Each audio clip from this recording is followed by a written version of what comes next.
If you want God to use you, purity is not something you negotiate. If you negotiate it, forget it. It's not God. It may be a familiar spirit. If it is God, you can't negotiate it. 1 Peter 1:15 and 16. It said, but as he which hath called you is holy, it says, so be ye holy in all manner of conversation. Be ye holy in all manner of conversation, because this is the basis for which God will call you his own. 1 Timothy 2:19. Nevertheless, he said, the foundation of God standeth sure, having this seal, the Lord knoweth them that are his, and let everyone that nameth the name of Christ depart from iniquity. So there are times when God helps you to go, you too must pay the price to take yourself out.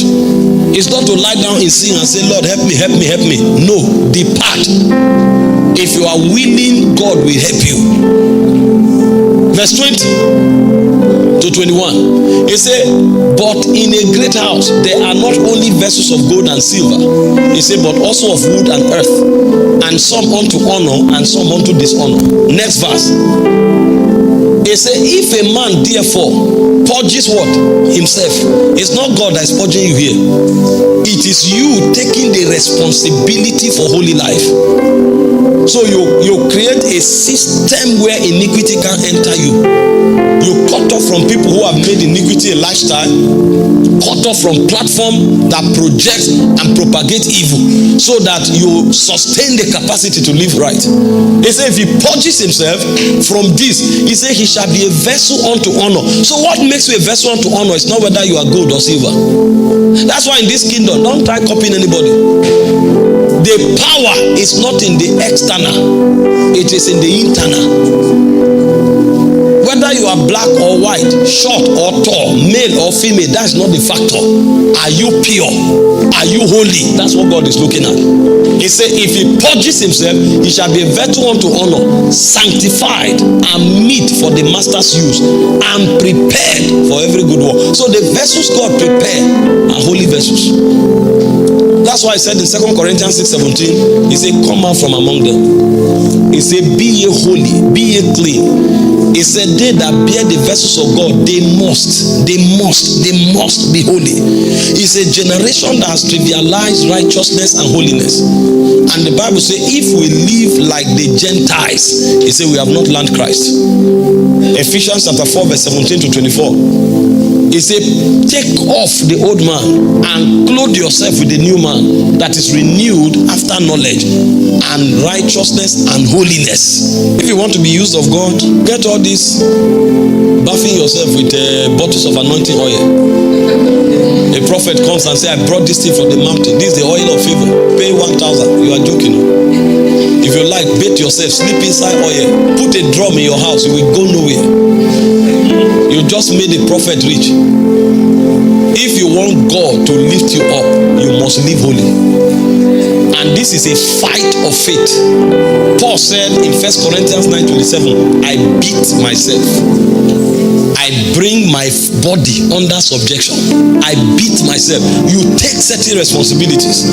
I beat myself. Somebody say wants to live holy. A young man, 5 of your friends are all females. You people greet yourself by hugging. Oh, you are a joker. It's your lust that you are servicing. They say, oh, you see, they hug and hold themselves. Oh dear, how are you? I've missed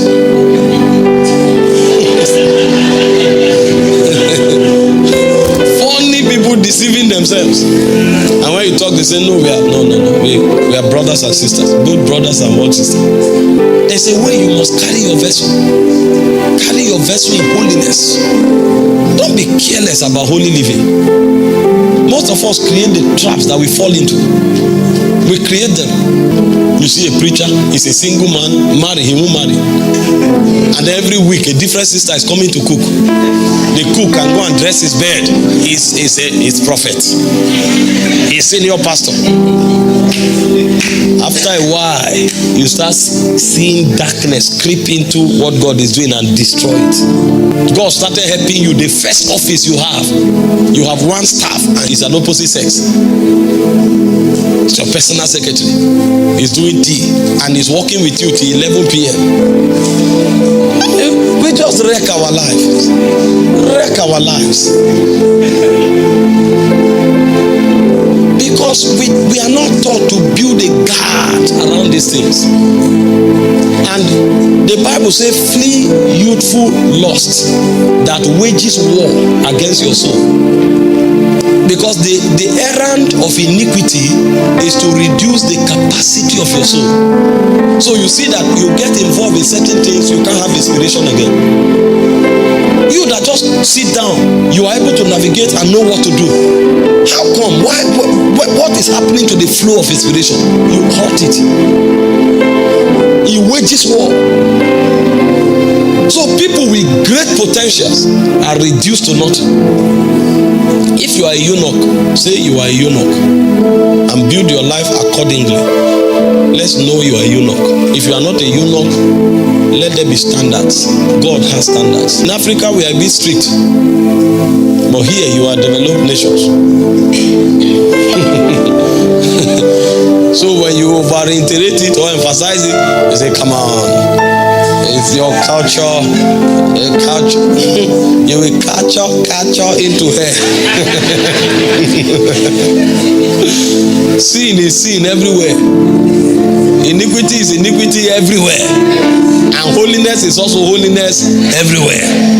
Let's John chapter 3 verse 7 and 10. See the way the Bible puts it. It says, little children. It says, let no man deceive you. Because we can be deceived to trivialize these things. Let no man deceive you. In verse 10 he said, in this the children of God are manifest and the children of the devil. He said, him that doeth righteousness is righteous. And he said, in this are the children of God what? Made manifest. Don't come and tell me righteousness is only in nature. What nature do you have that does not reflect in your action? Do baboons talk? When did birds start walking? How can you have a nature that does not reflect in your lifestyle? And you want me to accept that you have that nature? Holiness must be practiced. It's our way of life. Thank you for watching this video. We trust you have been tremendously blessed. To get more messages by Apostle Michael Orokpo, kindly join our Telegram channel by following the link on your screen. Your life will never remain the same. God bless you.